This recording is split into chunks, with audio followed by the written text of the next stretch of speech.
होते हैं तो भाषा के बारे में ज़रूर आग्रह होता है उन लोगों का। और हम आप सभी जानते हैं कि हमारी रचना धर्मिता हमारी भाषा में ही शुरू होती है, इसलिए हमें अपनी भाषा के प्रति निरंतर सम्मान का भी भाव रखना चाहिए और उसके प्रयोग में गौरव की अनुभूति होनी चाहिए। इस देश की सभी भाषाएं सरस्वती स्वरूपा हैं, कोई बढ़कर या कोई घटकर भाषा नहीं है, लेकिन जिस भाषा में हमें शब्द और संकेत मिलते हैं वो हमारी मातृभाषा होती है। इसीलिए हमारा चिंतन, मनन, अध्ययन अगर उस भाषा में होता है तो हमारे लिए बहुत अधिक सहजता होती है। इसलिए भाषा वह होती है जिसमें निरंतर प्रवाह होता है, और प्रवाह की भाषा हमारी मातृभाषा ही होती है। शिक्षा का आरंभ भी होता है अंक अक्षर ज्ञान से, और इसीलिए राष्ट्रीय शिक्षा नीति में अंक अक्षर से लेकर अनुसंधान तक का विधान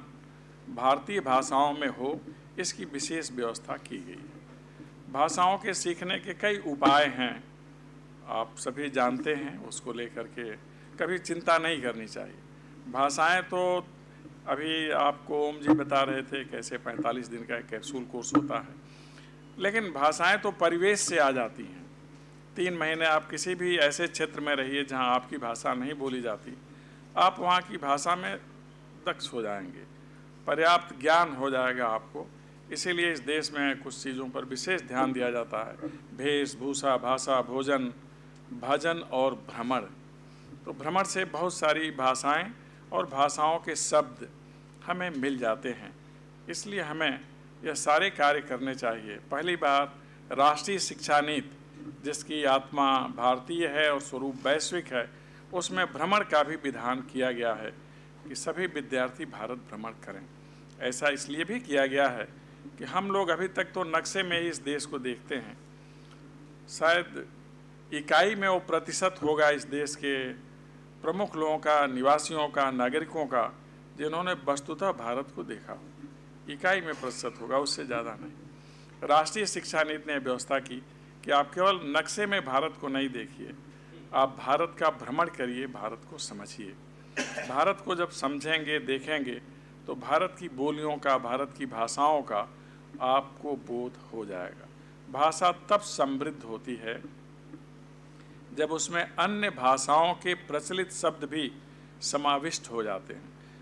अंग्रेजी भाषा के विस्तार का और कोई कारण नहीं रहा। एक तो सत्ता, नीति, कूटनीति, रणनीति के कारण दुनिया में कई जगह पहुँचे, लेकिन वहाँ की भाषाओं को सम्मान दिया, वहाँ की बोली को ले लिया।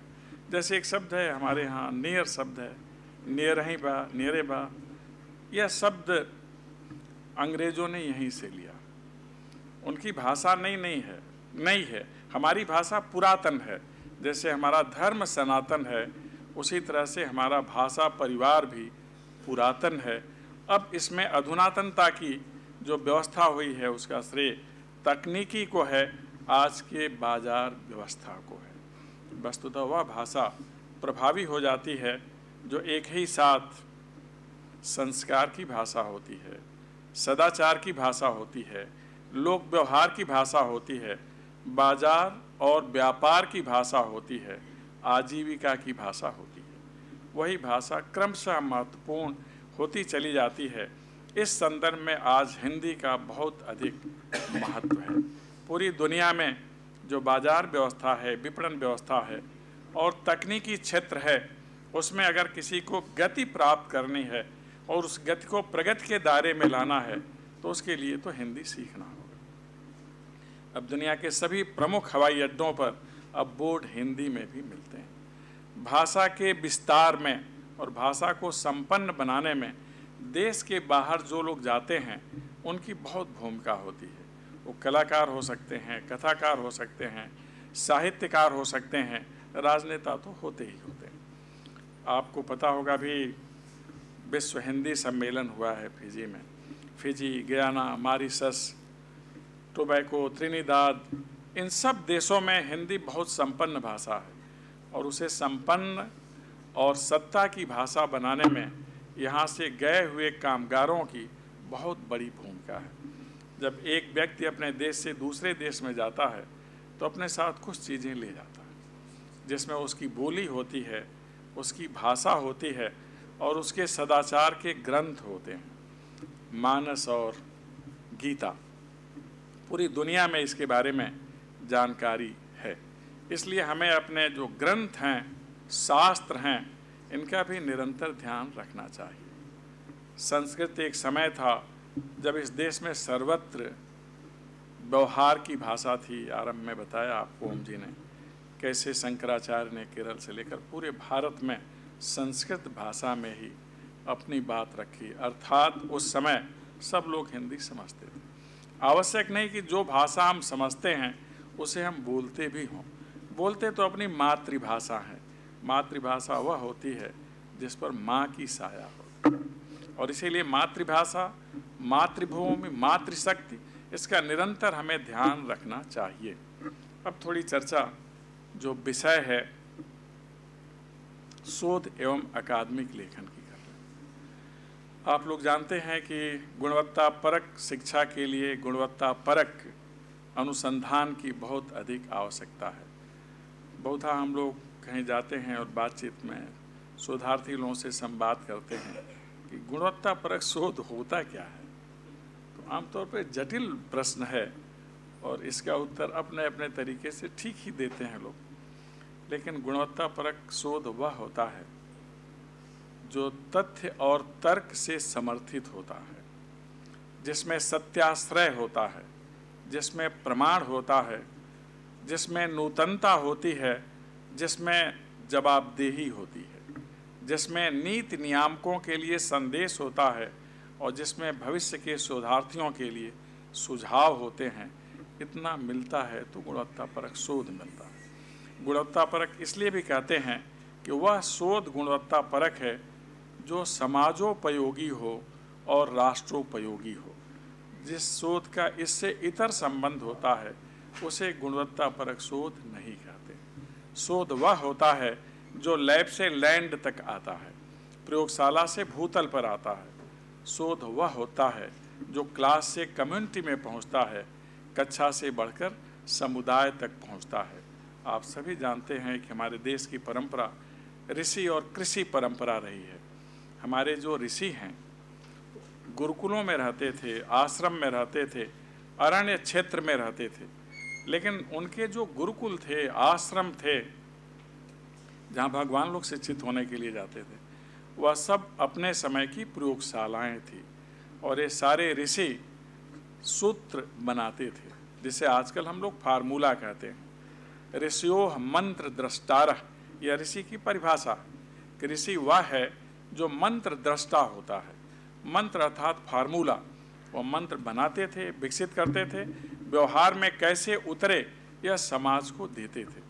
मंत्र के व्यवहारिक अनुशीलन से, मनन से हमें वह सामर्थ्य प्राप्त होती थी जिसकी हम आम तौर पर कल्पना नहीं करते थे, केवल कामना करते थे। यह ताकत मंत्रों की होती है, यह फार्मूला की होती है। इसलिए गुणवत्तापरक शोध वह है जो बाहर समाज में आए, केवल पुस्तकों तक ही, शोध प्रबंध तक ही केंद्रित न रह जाए। इसके लिए ज़रूरी है कि हम अपनी भाषा का विस्तार करें, प्रचार करें, कि अपनी भाषा में लेखन होना चाहिए। पाठ्य सामग्री हमें तैयार करनी चाहिए। बहुधा हम संदर्भ दूसरी भाषाओं से देते हैं। अब समय आ गया है कि हम अपनी भाषा में, अपनी बोली में पाठ्य पुस्तकें तैयार करें और पाठ्यचर्या उसी के सापेक्ष करें।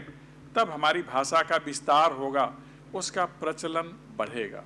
इसलिए लेखन, चाहे आप शोध पत्र के रूप में लिखें, लेख के रूप में लिखें, अखबार में लिखें, सोशल मीडिया में लिखें, लिखें ज़रूर। फिर पुस्तकें होनी चाहिए हमारी भाषा में।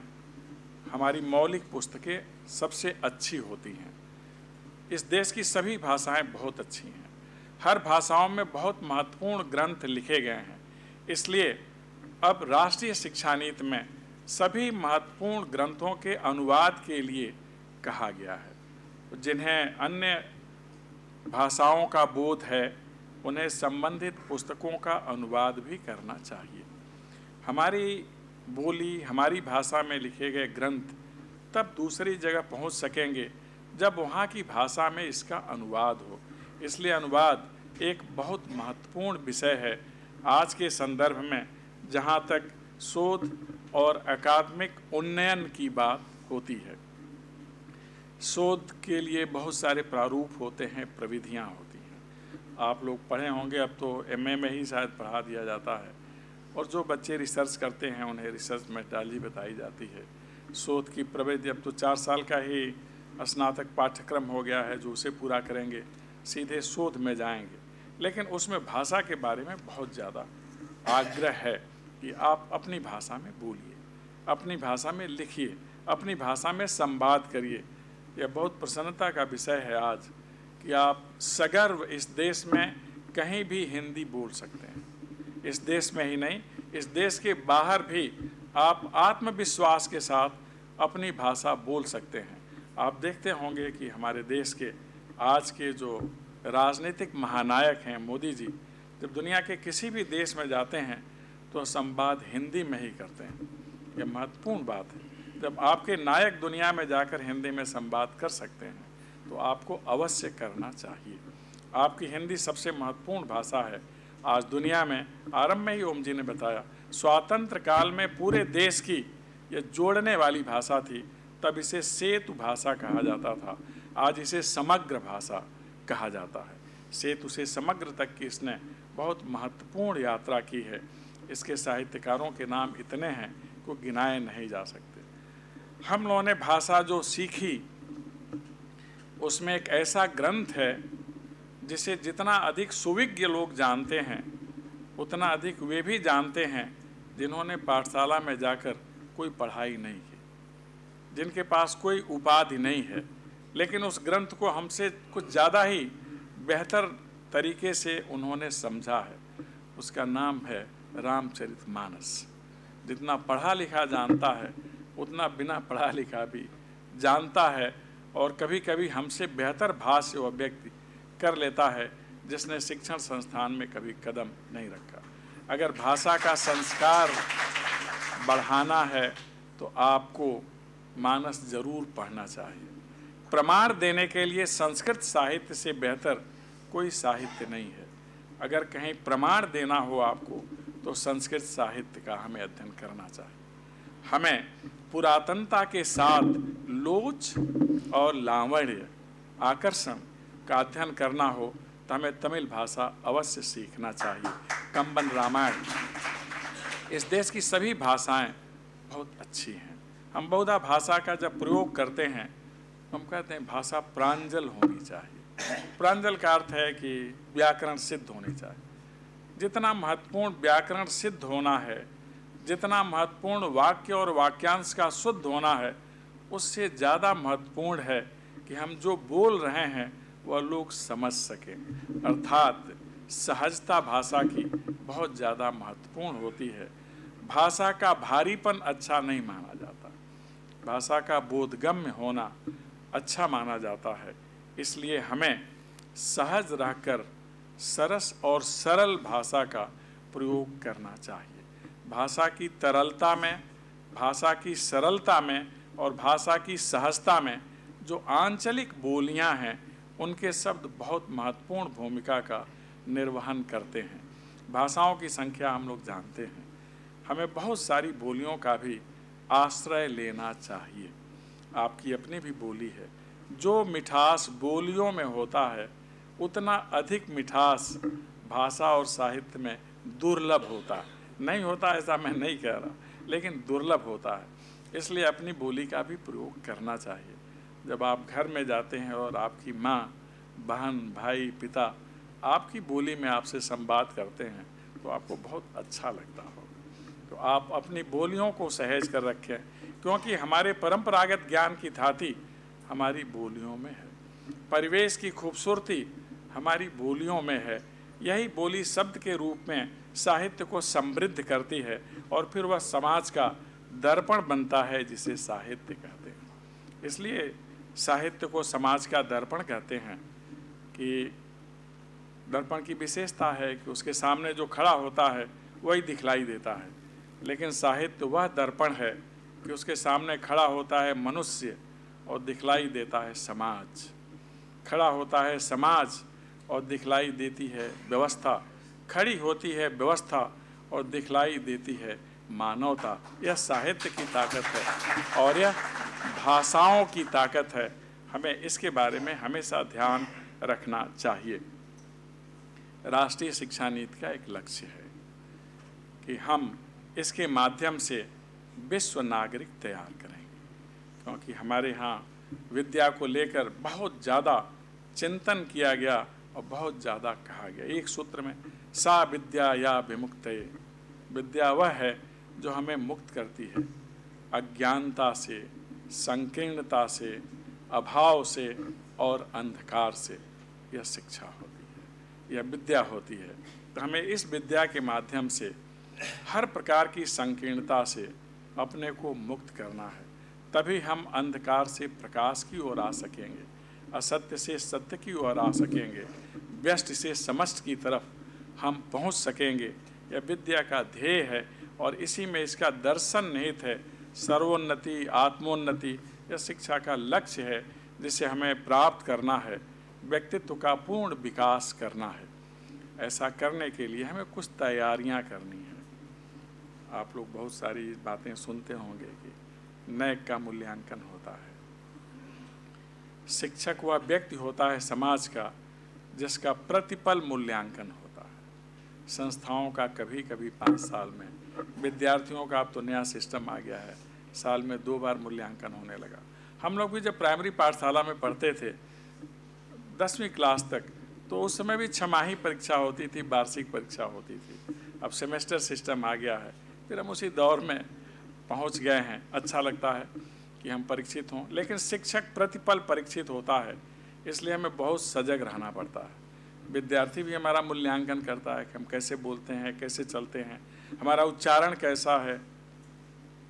संस्था भी मूल्यांकन करती है हम समय से पढ़ा रहे हैं कि नहीं पढ़ा रहे। जो बेस्ट प्रैक्टिसेज आजकल हैं, जैसे क्लास में समय से जाना, कि हम अगर 10 बजे नियमित जाएंगे तो विद्यार्थियों को लगेगा कि 10 बजे जाना आवश्यक होता है। अगर हम किसी दिन 10:30 बजे गए, किसी दिन थोड़ा और लेट गए, तो विद्यार्थियों को लगेगा समयबद्धता कोई अच्छी चीज़ नहीं है। हमारे शिक्षा नीति के क्रियान्वयन में समयबद्धता पहली शर्त है, इसलिए हमें समयबद्ध होना चाहिए।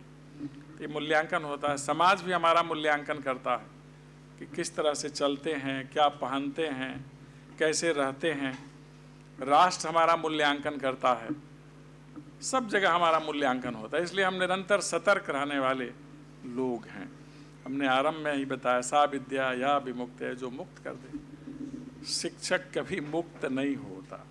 विद्यार्थी जब प्रवेश लेता है संस्थान में तो गिनने लगता है कितने वर्ष पढ़ना है, इतने वर्ष के बाद पढ़ाई छूट जाएगी। पहला बंधन जो मनुष्य के ऊपर संस्कारित होने के लिए आता है वह है शिक्षा का बंधन। तो शिक्षा हमें जब संपन्न कर देती है तो हम पढ़ाई से थोड़ा दूर से जाते हैं, यानी विद्यार्थी नहीं रह जाता। शिक्षक आजीवन विद्यार्थी रहता है और उस बंधन में बंधा रहता है। इसलिए अच्छा शिक्षक वह है जो नियमित पढ़ता रहता है। इसलिए राष्ट्रीय शिक्षा नीति के क्रियान्वयन में कुछ तैयारियां करनी होती हैं। पहला जो संस्था की तैयारी है कि हमारे पास इंफ्रास्ट्रक्चर कैसा, अच्छा लगा हाल देख के। कंप्यूटर है कि नहीं, आजकल प्रौद्योगिकी का सर्वत्र उपयोग किया जाता है। संस्थागत तैयारी इसे कहते हैं। दूसरी होती है फैकल्टी रेडीनेस, शिक्षकों की तैयारी कि आज की आधुनिक प्रौद्योगिकी से कितना अवगत हैं, अपने विषय से कितना अवगत हैं। इसलिए आवश्यक है कि जब आप ऑनलाइन क्लास लेते हैं तो आप डिजिटल प्लेटफॉर्म पर वैश्विक शिक्षक बन जाते हैं।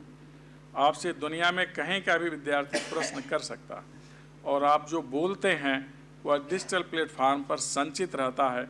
अब तो विद्यार्थियों और व्यवस्था के लिए भी ABC की व्यवस्था कर दी गई, डिजिलॉकर की व्यवस्था कर दी गई। इसलिए बोलते समय सतर्कता होनी चाहिए, पूरी दुनिया देख रही है।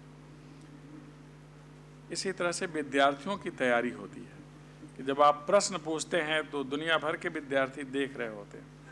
आप कितने जिज्ञासु हैं, किस प्रकार के जिज्ञासु हैं, ऐसी अपनी जिज्ञासा व्यक्त रखने के लिए जिज्ञासा शोध की पहली शर्त होती है। हमें बहुत अधिक तैयार रहना चाहिए। और एक तैयारी होती है जिसे पुस्तकालय की तैयारी कहते हैं। ये बहुत मायने रखता है। आजकल हम लोग ई-जर्नल्स, ई-बुक्स की बात करते हैं। जो हमारे आर्ट्स ग्रंथ हैं वो पुस्तकालयों में हैं, हमें उन्हें पढ़ना चाहिए। हम लोग जो तकनीकी की सुविधा है उसे ले रहे हैं, हमारे हाथ में मोबाइल है, कंप्यूटर है, इंटरनेट की दुनिया है, सोशल मीडिया है, हम बहुत कुछ जानकारी अपने विषय की और अपने प्रश्नों का उत्तर हम मोबाइल से खोजते हैं। अर्थात हम क्रमशः आर्टिफिशियल इंटेलिजेंस पर निर्भर होते चले जा रहे हैं। एक तरह से हम सभी मोबाइल एडिक्ट हो गए। आप में से शायद 10 से 15 लोग ऐसे बैठे होंगे यहाँ, हो सकता है सभी के पास ऐसी क्षमता हो जिन्हें अपने मित्रों के, माता पिता के 10 से ज़्यादा मोबाइल नंबर याद हों। शायद ऐसे कम लोग होंगे यहाँ। ईमानदारी से कहें तो मुश्किल से 2, 4, 5 नंबर आप लोगों को याद होंगे। कितनी निर्भरता हमारी मशीन पर बढ़ गई है। हम मशीन का उपयोग करें लेकिन उस पर हम पूर्णतः निर्भर ना हो जाएं।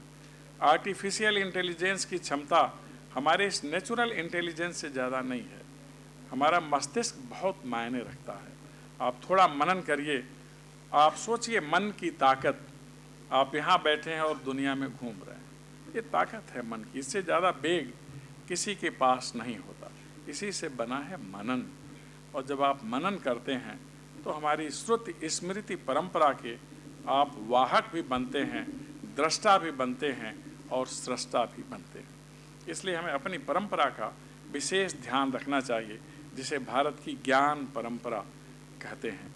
ये सारी ज्ञान परंपरा हमारे शास्त्रों में है, जो विभिन्न भाषाओं में लिखे गए हैं। भारत को कहा जाता है कि हम बहुभाषिक समाज हैं, हम बहुसांस्कृतिक समाज हैं। समाज को जोड़ने का काम भाषाएं करती हैं, समाज में उमंग लाने का काम संस्कृतियां करती हैं। हम जोड़ने और उमंग के विषय का निरंतर ध्यान रखें और तभी माननीय प्रधानमंत्री जी का जो संकल्प है कि हम आने वाली दुनिया, जिसे ज्ञान की दुनिया कहते हैं, इसकी महाशक्ति बन पाएंगे। यह रास्ता उच्च शिक्षण संस्थानों से होकर निकलता है। मुझे पूरा विश्वास है इस संकल्प की सिद्धि में आप अवश्य योगदान करेंगे। बहुत अच्छे कार्यक्रम की आप सभी को बहुत बहुत बधाई। आपने धैर्यपूर्वक सुना, इसके लिए बहुत बहुत धन्यवाद। और मैं अमरकंटक से आया हूँ, इसलिए माँ नर्मदा से प्रार्थना है, जो शिव की सबसे ज़्यादा प्रिय हैं। शिव प्रिय मेकल शैल सुतासी, सकल सिद्धि सुख संपत्ति राशि। उन्हें शिव तनया कहा जाता है। तो माँ नर्मदा से प्रार्थना है कि आप सभी का पथ निष्कंटक करें और भविष्य उज्जवल करें। बहुत बहुत धन्यवाद।